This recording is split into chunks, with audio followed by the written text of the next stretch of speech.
everyone. For some reason, my lighting is a little bit funny right now. I apologize. I'm having oh, there we go. I was having some technical issues. Hello, hello, hello. Let me just share my screen here and we will get started.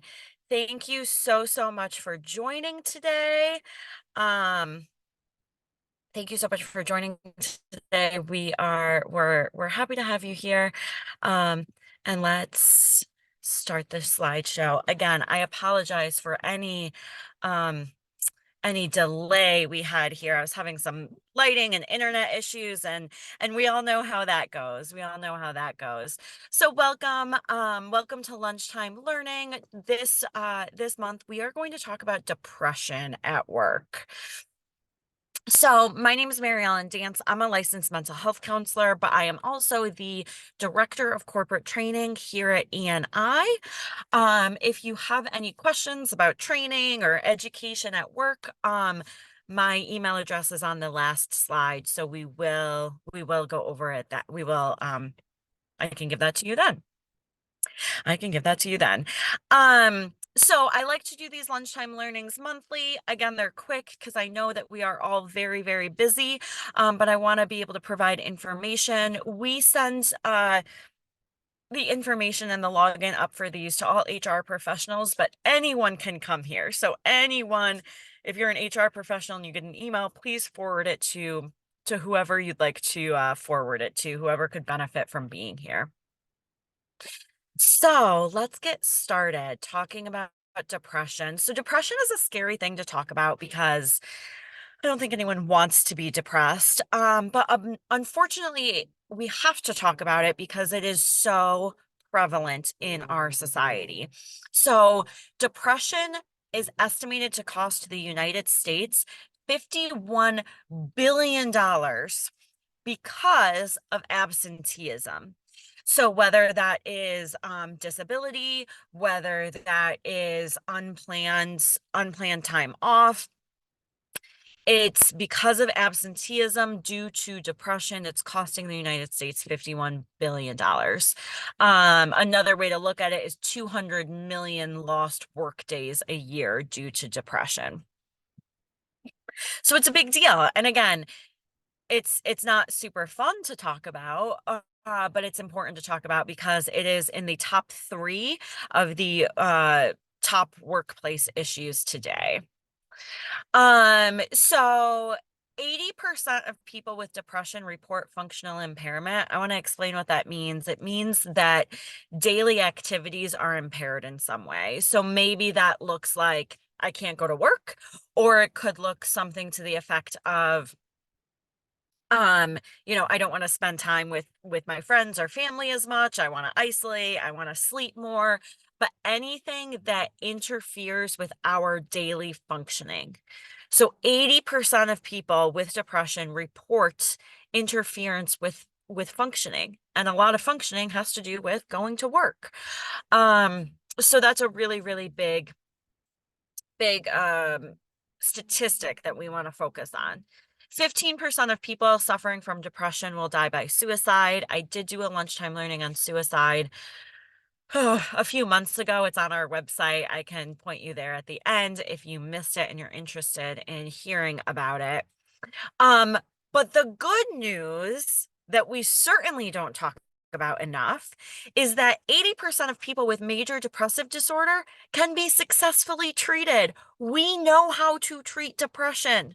We know how to treat depression. And I hear people saying things all the time like, I'm going to be depressed forever. This is just, depression is lifelong. We know how to treat it. We know how to treat it. We know how to support it. And so that's really important to remember. That's a really important message to give to anyone who who might be struggling with depression, that we do have treatments that work. We have medication that works. We have therapy that works. We know how to treat it. So the fact that it is very treatable, makes us want to talk about it more.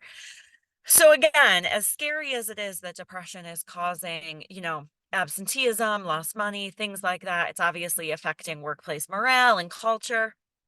there is hope because it is very, very treatable. So we may know a little bit about what depression is, but I just want to review that depression is not necessarily being sad. As human beings, we all get sad. It's part of life, especially when there's life circumstances. When there's life circumstances, um, when there's life circumstances, we're going to feel a certain way from it. We're going to feel a certain way from it. Um, and so that doesn't always mean depression. That doesn't always mean major depressive disorder. A lot of the time, what people who are struggling with depression report is feeling very empty, not necessarily sad, maybe sad, but not necessarily sad. But empty. They have a loss of interest in activities that used to interest them. They struggle with motivation. They have a loss of interest in connecting with others that they previously connected with. Oftentimes people struggling with depression report feeling guilty, hopeless, or worthless. Um, a lot of the time, there's a lot of physical symptoms of depression, and a lot of the time we notice those physical symptoms first. Are we getting a lot of migraines? Are we sleeping more? Has our appetite changed? Are we incredibly fatigued? Things like that we notice first. We did get a message in the chat that I just want to note for a second. When I said that depression is treatable, it's important to note that depression looks different in everyone, and please talk to your doctor about any type of diagnosis. Please do that. And I it just because depression can be very treatable, it does not mean that it's a quick fix. It does not mean that, you can go to the doctor once and you're cured of depression. That's not what I meant by that at all. It just means that we do have evidence-based treatment that works a lot of the time, 80% of the time. And to give hope in that way. So I wanted to clarify that. So thanks for the message in the chat.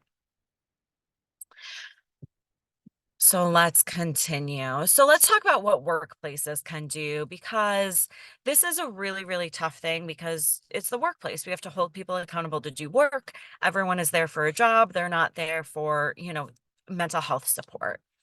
But one of the biggest things that we can do as a workplace is we can acknowledge it. We can acknowledge that mental health is affecting a lot of us.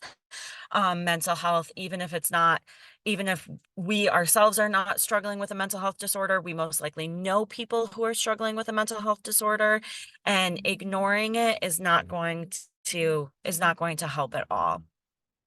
Um, a lot of the time, I have this on here. Um, we're seeing a lot of workplaces encouraging their employees to do kind of a self-test, right? Hey, call your doctor. If you're worried about these symptoms, call your doctor, and maybe ask about depression, or you can do a self-assessments. There's a bunch of self-assessments out there. Again, we can't diagnose ourselves or anything like that, but we're seeing a lot of workplaces trying to encourage staff to be self-aware, to say, hey, it's okay if you think you might be depressed. It's okay if you think you might, have anxiety or whatever it may be. Normalizing treatment, normalizing going to the doctor. Most workplaces have employee assistance programs. I work for an employee assistance program. So being able to just include those types of conversations in our daily lives can be really, really beneficial in the workplace. It can allow people to feel comfortable asking for help. It can allow people to feel comfortable asking questions. It can allow people to feel comfortable just talking about it. It's also important to train supervisors to recognize signs. Again, none of us are here to diagnose anyone, and none of us are here to treat anyone. But if we can recognize some signs and symptoms that we talked about in the last slide in our employees, that can be really beneficial for us to, depending on our relationship, ask the person we're supervising, Hey, is everything okay? Hey, do you need anything? I want to remind you we have an EAP. Being able to recognize some of those signs so we can bring up some of those conversations as supervisors can be really, really beneficial. Oops. Ah. So, what you can do about it if you're not a supervisor, and what I'm about to say here can go out into, your personal life too. The biggest thing we need to do is talk about it. We need to talk about it because talking about it normalizes it. Talking about it allows other people to feel comfortable talking about it. We can also provide resources. Like a workplace, we can provide an EAP, but if we know really good treatment centers or really good